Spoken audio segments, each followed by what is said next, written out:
Hi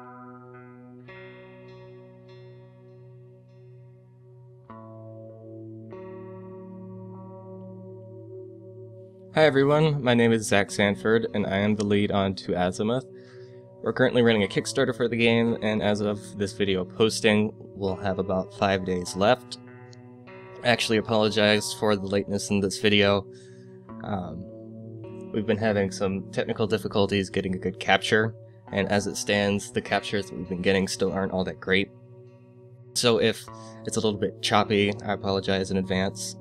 A couple notes about this demo. The area that we'll be showing is still unfinished. It's not as finished as the area we showed in our first gameplay demo. And there aren't a whole lot of sound effects, and there's no VO. We actually had some recorded, but it ended up sounding like a bad impression of Forrest Gump, so we decided to cut it. But those are all things that we'll be adding in as development continues. And the sort of sequence that we'll be showing is truncated for the sake of time so that we can show a few new mechanics in a fairly short amount of time. And all that said, I'm just going to go ahead and jump right in.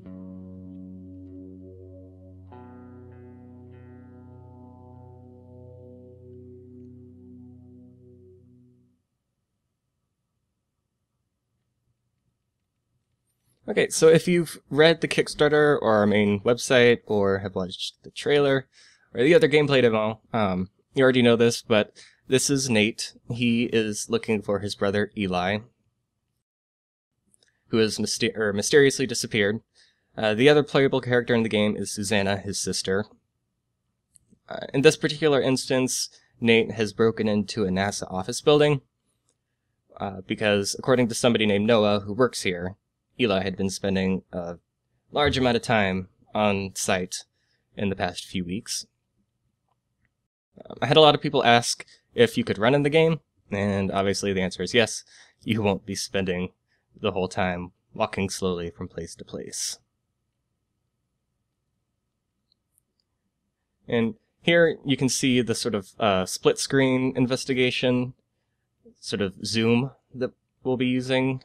In the first gameplay demo, we showed actual sort of camera zoom. We'll be using that method as well. It just depends on the area and the size of the area and how much movement that entails. We don't want players getting sick because the camera's moving around too much, things like that.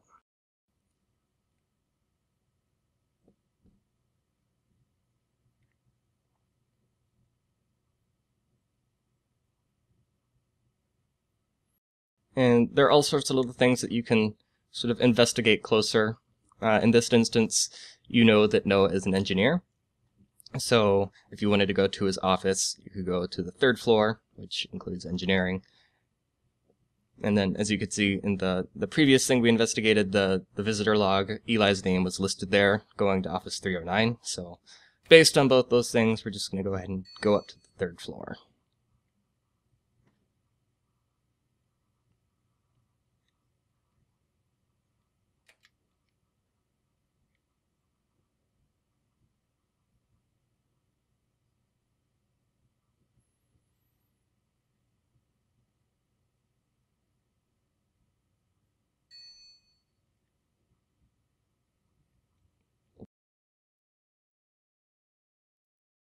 And if you look at 309, it looks like N. Clark.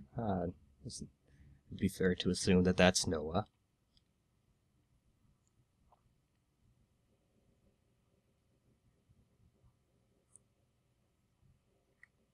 And here, you could bring up a second camera of sorts to get a closer look at the room numbers. And things like this will be highly contextual in the game. It's not something that you'll be able to do 100% of the time. But when you can use them, there'll be prompts to let you know that certain things are available.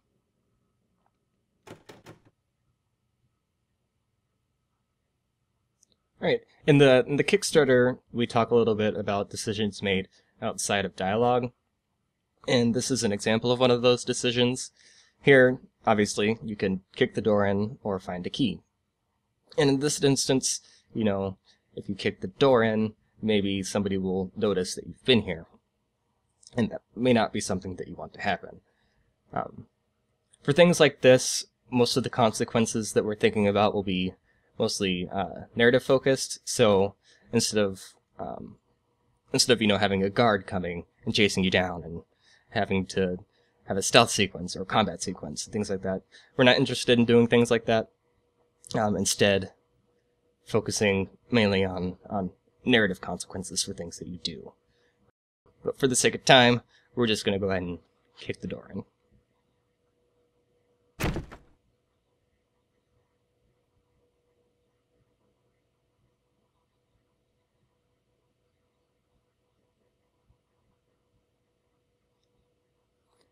As you can see, I'm holding down the interaction button to bring up all these little interactive prompts that we can investigate further.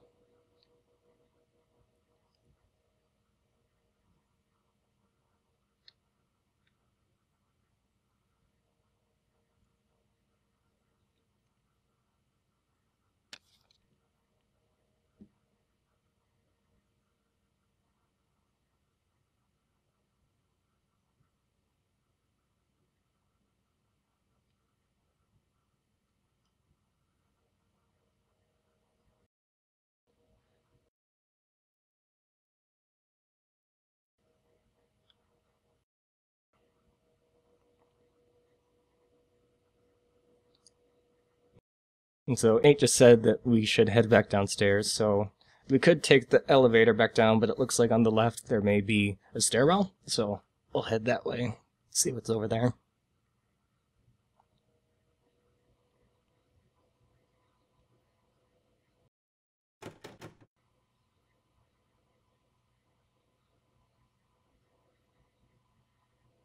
Apparently that is a no-go, so we'll go try the elevator.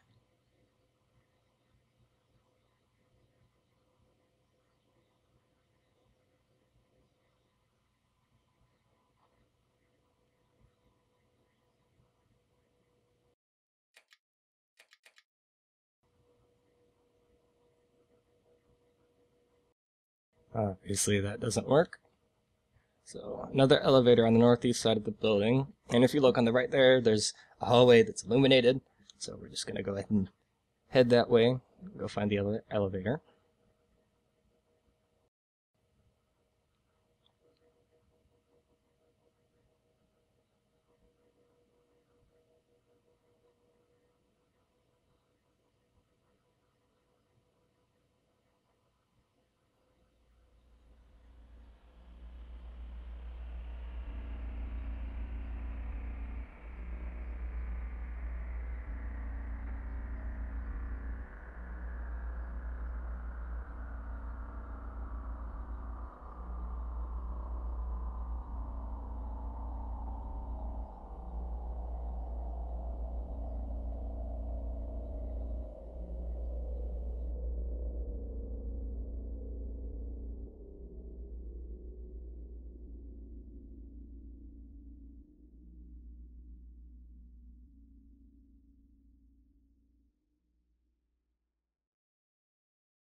Alright, so that was our second little gameplay demo for To Azimuth.